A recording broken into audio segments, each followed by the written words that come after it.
નમસ્કાર દર્શક મિત્રો, હું આપની સાથે છું રાખી અંજારિયા. સ્વાગત કરું છું આપનું કચ્છ ઉદય ટીવી ન્યૂઝમાં. ન્યૂઝની શરૂઆત પહેલા નજર કરી આજની હેડલાઇન્સ પર.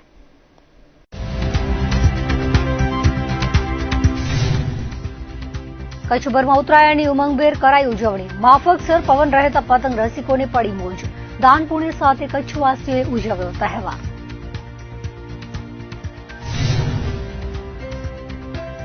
પતંગબાજી સાથે સ્વાદનો પણ તહેવાર. ચટાકેદાર ઊંધિયા સાથે મકર સંક્રાંતિની ઉજવણી. ભુજ સહિત જિલ્લાના તમામ શહેરોમાં થયું ધૂમ વેચાણ. પતંગની દોરથી ઘાયલ પક્ષીઓને અપાઈ સારવાર. કચ્છભરમાં કરુણા અભિયાન અંતર્ગત શરૂ થયા હતા સેન્ટર. 92 ઘાયલ પક્ષીઓને અપાયું નવજીવન.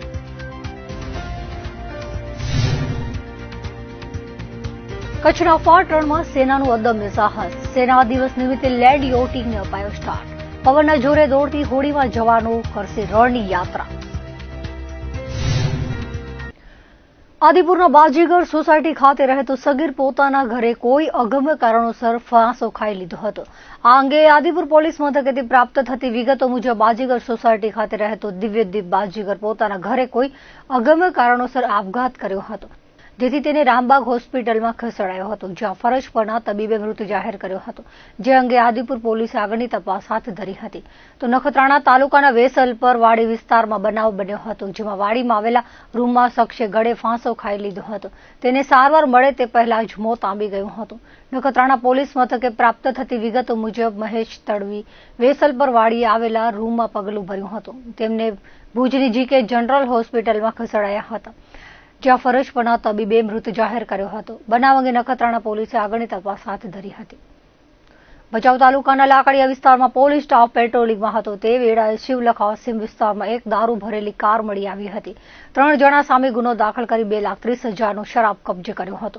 લાકડીયા પીઆઈના માર્ગદર્શન હેઠળ સ્ટાફ પેટ્રોલિંગમાં હતો તે વેળાએ બાતમીના આધારે શિવલખા સીમમાંથી એક મારુતિ સ્વિફ્ટમાં દારૂનો જથ્થો કબજે કર્યો હતો. પોલીસે કારમાંથી 360 બોટલ શરાબ કિંમત ₹2,30,000 અને ગાડી કબજે કરી હતી. અને વિક્રમનાથ બાવાજી નરેશ સાધુ અને કારના માલિક સામે ગુનો નોંધી આગળની તપાસ હાથ ધરી હતી. પૂર્વ કચ્છ એલસીબીની ટીમ પેટ્રોલિંગમાં હતી તે વેળાએ બાલાસર નજીક કારમાં શરાબનો જથ્થો હોવાની બાતમી મળી હતી, જેથી પોલીસે દરોડો પાડ્યો હતો. આરોપી કાર ખેતરોના રસ્તામાં હંકારી ગયો હતો, પણ કાર ફસાઈ ગઈ અને આરોપી અને 2 જણાએ ભાગવાનો પ્રયાસ કર્યો હતો, જેમાંથી એક આરોપી 2 લાખના શરાબ સહિત 9 લાખના મુદ્દામાલ સાથે ઝડપાઈ ગયો હતો. કાનાજી ઝાલા પોતાની કારમાં દારૂનો જથ્થો લઈ આવ્યો હતો અને રૂબરાઈ તળાવ પાસે સંતાડવાની ફિરાકમાં હતો, ત્યારે પોલીસે દરોડો પાડી વિદેશી દારૂની 104 બોટલ અને 180 mlના 1,344 પાઉચ તેમજ 2 મોબાઈલ અને કાર મળી 9,49,000નો મુદ્દામાલ મળી આવ્યો હતો. નખત્રાણા તાલુકાના વિરાણી રોડ ઉપર આવેલા આનંદનગર ખાતે ગેરકાયદેસર માદક પદાર્થ પોસ્ટ દોડાના જથ્થા સાથે એક ઇસમને એસઓજીએ ઝડપી લીધો હતો, જ્યારે અન્ય એક આરોપી હાજર મળી આવ્યો ન હતો. એસઓજીની ટીમે બાતમીના આધારે નખત્રાણાના વિરાણી રોડ પર આવેલ આનંદનગર ખાતે રહેણાંક મકાનમાં દરોડો પાડ્યો હતો, જ્યાં મહેન્દ્ર લક્ષ્મીદાસ સોની પાસેથી માદક પદાર્થનો જથ્થો મળી આવ્યો હતો. પોલીસે ₹4,845નો માદક પદાર્થ અને એક મોબાઈલ કબજે કર્યો હતો, જ્યારે અન્ય એક અજાણો વ્યક્તિ હાજર મળી આવ્યો ન હતો. એસઓજીએ બંને સામે નખત્રાણા પોલીસ મથકે ફરિયાદ નોંધાવી હતી. ભુજના ભાવેશ્વરનગરમાં રહેતી મહિલા પાસેથી કુરિયરમાં ગેરકાયદેસર વસ્તુ આવી હોવાનું કહીને નાણાં ખંખેરી લેવાયા હતા. વિડીયો કોલ પર ક્રાઇમ બ્રાન્ચની ઓળખ આપીને અધિકારીએ 4,45,000 પડાવી લીધા હતા, જેથી ભુજ બી ડિવિઝન પોલીસ મથકે રીમાબેન મહેતાએ ફરિયાદ નોંધાવી હતી. જે મુજબ તેમને કુરિયર એજન્ટ તરીકે અજાણ્યા નંબર પરથી ફોન આવ્યો હતો અને પાર્સલ આવ્યો હોવાનું જણાવ્યું હતું, તેમજ તેમાં ગેરકાયદેસર ચીજ વસ્તુ મંગાવી હોવાનું કહ્યું હતું. બાદમાં અજાણ્યા 2 નંબર પરથી ફરિયાદીને વિડીયો કોલ આવ્યો હતો, જેમાં કોઈ ઇસમ ક્રાઇમ બ્રાન્ચના ઓફિસરની ખોટી ઓળખ આપી હતી. બાદમાં ફરિયાદીને વિશ્વાસમાં લઈ તેમજ તમામ મિલકતોનું વેરીફાઈ કરીને એનઓસી આપવાની પણ લાલચ આપી હતી. બાદમાં યુપીઆઈથી અને આરટીજીએસથી ₹4,45,000 ટ્રાન્સફર કરાવી લીધા હતા. બાદમાં ફરિયાદીને આ રૂપિયા પરત ન આપી વિશ્વાસઘાત કર્યો હતો, જેથી 4 અજાણ્યા મોબાઈલ ફોન ધારક ઇસમો સામે ફરિયાદ નોંધાવાઈ હતી. ઉત્તરાયણની રજામાં સફેદ રણમાં પ્રવાસીઓનો ઘોડાપૂર મટ્યો હતો ત્યારે ટ્રાફિક જામ સહિતના બનાવો બન્યા હતા. તે વચ્ચે 2 ગાડી પલટી મારી ગઈ હતી, જેમાં એક ગાડીમાં બાળકીને ગંભીર ઇજાઓ થતા મોત થયું હતું, જ્યારે બીજા અકસ્માતમાં નાની મોટી ઇજાઓ થતા પ્રવાસીઓને સારવાર હેઠળ ખસેડાયા હતા.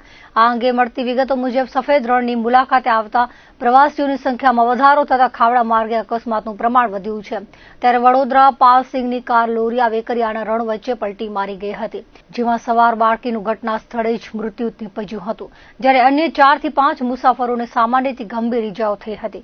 તમામ ઘાયલોને સારવાર માટે ભુજની જીકે જનરલ હોસ્પિટલમાં ખસેડવામાં આવ્યા છે. સફેદ રણની મુલાકાત લઈ પરત ફરી રહેલી કાર બેકાબુ બનીને બાઇક સવારને હડફેટે લીધો હતો.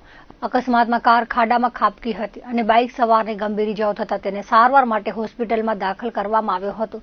માધાપર પોલીસે આગળની તપાસ હાથ ધરી છે. ઉત્તરાયણ પર્વના બીજા દિવસે કચ્છમાં ઠાર યથાવત રહ્યો છે. ગઈકાલે દિવસ દરમિયાન ઠંડીનું મોજું ફરી વળ્યું હતું, જોકે માફકસર પવન હોતા પતંગબાજોને મોજ પડી હતી. શિયાળાના કુણા તાપમાં પતંગબાજી કરવાનો આનંદ કચ્છવાસીઓએ માણ્યો હતો. મકર સંક્રાંતિના બીજા દિવસે વહેલી પરોઢે ભારે ઝાકળ વર્ષા થઈ હતી. જિલ્લાના વિવિધ વિસ્તારોમાં થયેલી ઝાકળ વર્ષાથી વાહનો અને માર્ગ ભીંજાયા હતા. સવારે 8 વાગ્યાના અરસા સુધી ધુમ્મસિયો માહોલ છવાયેલો રહ્યો હતો. વિઝન ઘટતા લોકોને પરેશાની થઈ હતી. વાહન ચાલકોને મોડી સવાર સુધી હેડલાઇટ ચાલુ રાખવાની ફરજ પડી હતી. રાજ્યના શીત મથક નલિયામાં આજનું લઘુત્તમ તાપમાન 6.8 ડિગ્રી નોંધાયું હતું. ભુજનું 11.4 અને કંડલાનું 13.9 ડિગ્રી નોંધાયું હતું. સવારના ભાગે ઝાકળ વર્ષા થતા બપોરે વાતાવરણ હુંફાળું રહ્યું હતું. કચ્છમાં ઉત્તરાયણનું પર્વ ખૂબ જ ઉત્સાહ અને આનંદ સાથે ઉજવવામાં આવ્યો હતો. કચ્છવાસીઓ પતંગ ચગાવવાની સાથે ચટાકેદાર ઊંધિયું અને સ્વાદિષ્ટ વ્યંજનોની મોજ માણી ઉત્તરાયણનો પર્વ ઉજવ્યો હતો. ભુજ, માંડવી, ગાંધીધામ, અંજાર અને કચ્છના અન્ય શહેરો અને ગ્રામ્ય વિસ્તારોમાં પતંગોત્સવની ખાસ તૈયારીઓ શરૂ થઈ ગઈ છે. ભુજ, માંડવી, ગાંધીધામ, અંજાર અને કચ્છના અન્ય શહેરો અને ગ્રામ્ય વિસ્તારોમાં પતંગોત્સવની ખાસ તૈયારીઓ શરૂ થઈ હતી. કચ્છના આકાશમાં રંગબેરંગી પતંગનો જમાવડો જોવા મળ્યો હતો. ઉત્તરાયણની સવારે પણ બજારોમાં રંગબેરંગી પતંગો અને દોરીઓની ખરીદી માટે લોકોની ભીડ જોવા મળી હતી. આ ઉપરાંત રંગબેરંગી અને વિવિધ કાર્ટૂન કેરેક્ટરના મહાકાય બલૂનનું પણ ધૂમ વેચાણ થયું હતું. કચ્છના લોકોએ સ્થાનિક રીતે બનાવેલ પતંગો ઉપરાંત રાજસ્થાન અને અમદાવાદમાંથી આયાત કરેલી પતંગોની ખાસ પસંદગી કરી હતી. ઉત્તરાયણના દિવસે કચ્છનું આકાશ રંગબેરંગી પતંગોથી ઘેરાઈ ગયું હતું અને કાયપો છેના ધ્વનિ સાથે ઉત્સાહભર્યો માહોલ છવાયો હતો. ઉત્તરાયણના દિવસે કચ્છમાં શ્રદ્ધાળુઓ દ્વારા દાન ધર્મના કાર્યો પણ કરવામાં આવ્યા હતા. મંદિરોમાં વિશેષ પૂજા અર્ચનાનું આયોજન કરાયું હતું. મંદિરો અને દેવાલયમાં ભાવિકોની ભીડ જોવા મળી હતી. કચ્છીજનોએ ખાસ વાનગીઓની લિજ્જત માણી તહેવારને મીઠાસભર બનાવ્યો હતો. કચ્છમાં ઉત્તરાયણ માત્ર એક પતંગોત્સવ નથી, તે લોકોને જોડતો એક તહેવાર છે, જે કચ્છની સંસ્કૃતિ અને પરંપરાનું દર્શન કરાવે છે. સૂર્યનું મકર રાશિમાં પરિભ્રમણ શરૂ થતા મકર સંક્રાંતિ પર્વ નિમિત્તે વિવિધ કાર્યક્રમોનું આયોજન રાપર શહેર તથા તાલુકાના ગ્રામ્ય વિસ્તારોમાં કરવામાં આવ્યું હતું, જેમાં મંદિરોમાં લોકો દેવ દર્શન કરતા જોવા મળ્યા હતા. આ ઉપરાંત ગાયો તથા અબોલ પશુઓને ઘાસચારો વિતરણ કરવામાં આવ્યો હતો. અબાલ વૃદ્ધ સૌ કોઈએ પતંગોત્સવનો લાભો લીધો હતો. પતંગના પર્વ મકર સંક્રાંતિના દિવસે પવનની ઝડપ માફકસર રહેતા પતંગબાજોને મોજ પડી ગઈ હતી. ભુજ શહેરના વિવિધ વિસ્તારોમાં ભારે ઉત્સાહભર્યો માહોલ જોવા મળ્યો હતો. બાળકો અને યુવાનોએ પતંગબાજીનો આનંદ માણ્યો હતો. ભુજનું આકાશ રંગબેરંગી પતંગોથી શોભી ઉઠ્યું હતું. મકર સંક્રાંતિ પર્વે કચ્છના પ્રાકૃતિક સૌંદર્ય ધરાવતા અને ધાર્મિક પ્રવાસન સ્થળોએ હજારો પ્રવાસીઓ મળ્યા હતા, જ્યાં લોકો પરંપરા, પ્રકૃતિ અને પર્યટનનો આનંદ માણતા જોવા મળ્યા હતા. સફેદ રણથી માંડવી બીચ, કોટેશ્વર મહાદેવ, નારાયણ સરોવર, કાળો ડુંગર અને ધોળાવીરા સુધી કચ્છના દરેક પ્રવાસન સ્થળો પર પ્રવાસીઓનો મહેરામણ જોવા મળ્યો હતો. દેશ વિદેશના પ્રવાસીઓના આકર્ષણનું કેન્દ્ર એવા કચ્છના સફેદ રણમાં મકર સંક્રાંતિ પર્વે ખાસ રણ મહોત્સવની ઉજવણી જોવા મળી હતી. પ્રવાસીઓએ રણની શાંતિ અને સુંદરતાની સાથે સૂર્યોદય અને સૂર્યાસ્તના અદભુત દ્રશ્યોમાં મજાની ક્ષણો વિતાવી હતી. સ્થાનિક હસ્તકલા બજાર અને સાંસ્કૃતિક કાર્યક્રમોએ દિલ જીતી લીધા હતા. માંડવી બીચ પર દરિયાના ઠંડા પવનમાં બોટ રાઇડ્સ, ઊંટ સવારી અને પતંગબાજીનો લાભ પ્રવાસીઓએ લીધો હતો. સાંજના સમયે બીચ પર સૂર્યાસ્તનું દ્રશ્ય માણતા કુટુંબો અને મિત્ર મંડળીઓએ જીવનને યાદગાર ક્ષણોથી સમૃદ્ધ કર્યું હતું. દરેક પ્રવાસન સ્થળો પર પરંપરાગત કચ્છી ભોજનનો સ્વાદ સહેલાણીઓએ માણ્યો હતો. લખપત તાલુકાના છેવાડે આવેલા કોટેશ્વર મહાદેવ મંદિરે શ્રદ્ધાળુઓ મોટી સંખ્યામાં દર્શન કરવા ઉમટ્યા હતા. નારાયણ સરોવરના શાંત જળ અને આધ્યાત્મિક વાતાવરણમાં શ્રદ્ધાળુઓએ તેમના મનને શાંત બનાવ્યું હતું. ઐતિહાસિક પ્રવાસન સ્થળો પર આધ્યાત્મિક શાંતિનો આનંદ પ્રવાસીઓએ માણ્યો હતો. કાળા ડુંગરથી કચ્છના વિશાળ પ્રકૃતિ દ્રશ્યો અને સફેદ રણના સૌંદર્યને નિહાળતા પ્રવાસીઓ આનંદિત થયા હતા. ડુંગર પર આવેલા મંદિરના દર્શન કરી શ્રદ્ધાળુઓએ ધન્યતા અનુભવી હતી. વર્લ્ડ હેરિટેજ સાઇટની માન્યતા મેળવનાર ધોળાવીરા ખાતે હડપ્પા સંસ્કૃતિના ઐતિહાસિક અવશેષોની મુલાકાતે લંબાયેલી કતારો જોવા મળી હતી. ભુજમાં હમીરસર તળાવ અને દરબારગઢ પેલેસ સ્મૃતિવન ખાતે પરિવાર સાથે આનંદ મનાવતા પ્રવાસીઓ જોવા મળ્યા હતા. તળાવના આકર્ષક દ્રશ્યો અને આસપાસના સ્ટોલ્સ પર મળતા પરંપરાગત ખાદ્ય પદાર્થોએ મુલાકાતીઓને કચ્છના સ્વાદ સાથે પરિચય કરાવ્યો હતો. મકર સંક્રાંતિ પર્વે કચ્છમાં માત્ર પ્રવાસીઓએ આનંદ કર્યો જ નહીં, પરંતુ કચ્છની સમૃદ્ધ પરંપરા અને પ્રકૃતિમાં ડૂબીને લોકોએ જીવનમાં નવી ઉર્જાનો અહેસાસ કર્યો હતો. ઉત્તરાયણ પર્વે કચ્છના લોકોને પતંગ ઉડાવવાના ઉમંગ સાથે જીભના સ્વાદ માટે પણ ખાસ બની રહે છે. દર વર્ષની જેમ આ વર્ષે પણ કચ્છના મુખ્ય શહેરો ભુજ, અંજાર, ગાંધીધામ, માંડવી વગેરે શહેરો અને મોટા ગ્રામ્ય વિસ્તારોમાં ઊંધિયાના ખાસ સ્ટોલ ધમધમતા જોવા મળ્યા હતા. ઠેર ઠેર ઊંધિયા ઉપરાંત ગાંઠિયા, જલેબી અને ફરસાણ, ખમણ, પાત્રા વગેરેનું ધૂમ વેચાણ થયું હતું. વહેલી સવારથી જ સ્ટોલ પર ગરાકી જોવા મળી હતી. એક જ દિવસે લાખોનું ઊંધિયું કચ્છવાસીઓ ઝાપટી ગયા હતા. ભુજમાં ઊંધિયાના સ્ટોલ્સ પર ભીડ જોવા મળી હતી. અહીં ઊંધિયાના પરંપરાગત સ્વાદ સાથે નવીનતા લાવવા માટે મકાઈના ઢોકળા અને કાઠિયાવાડી શાકનો સમાવેશ કરવામાં આવ્યો હતો. અંજારમાં ઊંધિયું સાથે ફરસાણ અને જલેબીના સ્ટોલ પર સારી ગરાકી નીકળી હતી. ગાંધીધામ અને આદિપુર જોડિયા શહેરમાં ઊંધિયાના ઠેર ઠેર સ્ટોલ ઉભા કરાયા હતા. શહેરીજનોએ ચટાકેદાર ઊંધિયા સાથે અન્ય સ્વાદિષ્ટ વ્યંજનોનો સ્વાદ માણી સંક્રાંત ઉજવી હતી. માંડવીમાં તાજી લીલીઓ સાથે પ્રખ્યાત ફરસાણની દુકાનો પર ઊંધિયાનું ધૂમ વેચાણ થયું હતું. માધાપર, સુખપર વગેરે મોટા ગ્રામીણ વિસ્તારોમાં પણ લોકોએ ઊંધિયાનો આનંદ માણ્યો હતો. ઉત્તરાયણ પર્વે પતંગ સાથે ઊંધિયાના આ સ્વાદને માણવું કચ્છની ઓળખ બની ગયું છે. માત્ર કચ્છના લોકો જ નહીં, પરંતુ બહારથી આવેલા પ્રવાસીઓએ પણ કચ્છના પરંપરાગત ઊંધિયાની મજા લીધી હતી. દિવસભર પતંગબાજી કરી રાત થતાં જ ભુજવાસીઓ ઘરની બહાર નીકળ્યા હતા. રાતે ખાણીપીણીના હાટડા, લારી ગલ્લા અને રેસ્ટોરન્ટમાં ભારે ગીર્દી જોવા મળી હતી.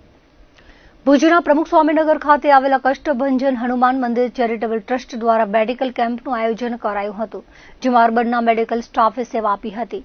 આ કેમ્પમાં 70થી વધારે લોકોના બીપી ચેકઅપ, સુગર ચેકઅપ, તાવ, શરદી, ઉધરસની તપાસણી કરી દવાઓ આપવામાં આવી હતી. શિયાળાની ઋતુમાં આરોગ્ય સંભાળ બાબતે ડોક્ટર અશ્વિની પિંડોરિયાએ માર્ગદર્શન આપ્યું હતું. તેમની સાથે જાની આકા, સેજલ સેવક, ક્રિષ્ટા ખત્રી, લહેરીકાંત રાજગોર, પ્રિયા મકવાણાએ સેવા આપી હતી. તેમની સાથે હનુમાન મંદિરના ટ્રસ્ટીઓ મયુરસિંહ જાડેજા, કલ્પનાબેન ચોથાણી, અશોક રાણા, હરકાંત પંડ્યા, સુરેશ ચાંદ્રા, નિરંજનાબેન ભરતવાલા, ગોપાલનાથ બાવા, બિપિન ઠક્કરે વ્યવસ્થા સંભાળી હતી. ઉલ્લેખનીય છે કે પ્રમુખ સ્વામીનગર ખાતે ટ્રસ્ટ વતી પહેલી વખત આયોજન કરવામાં આવ્યું હતું. ટ્રસ્ટ મંડળ તરફથી અશોક રાણાએ દર વખતે આવો મેડિકલ કેમ્પ યોજાશે તેવી જાહેરાત કરી હતી. શ્રી કષ્ટભંજન હનુમાનજી મંદિર પ્રમુખ સ્વામીનગર ચેરિટેબલ ટ્રસ્ટ તરફથી એક કેમ્પનું આયોજન કરેલું છે, મેડિકલ કેમ્પનું, જેમાં બ્લડ સુગર, બીપી, તાવ, ઉધરસ, શરદી વગેરેનું ચેકઅપ અને ફ્રીમાં બધાને દવા આપવામાં આવેલી છે, જેનો અત્યાર સુધીમાં 50 થી 60 જણા લોકોએ લાભ લીધો છે અને હજી પણ લોકો આવી રહ્યા છે. અને આ કેમ્પનું કષ્ટભંજન હનુમાનજી ટ્રસ્ટ તરફથી પહેલી વાર આયોજન કરવામાં આવ્યું છે, પણ માણસોનો ઉત્સાહ જોતા એમ લાગે છે હવે અમે દર વખતે આ એવું કેમ્પનું આયોજન કરશું. તો સૌ માણસોને વિનંતી છે ટ્રસ્ટ તરફથી કે આ લોકો આવા ને આવા કેમ્પનો લાભ લે અને આ ટ્રસ્ટના ટ્રસ્ટી કલ્પનાબેન ચોથાણી, હરકાંતભાઈ પંડ્યા જેઓ ખૂબ પણ મહેનત કરે છે. તો સૌને વિનંતી છે કે કેમ્પનો લાભ લેતા રહે.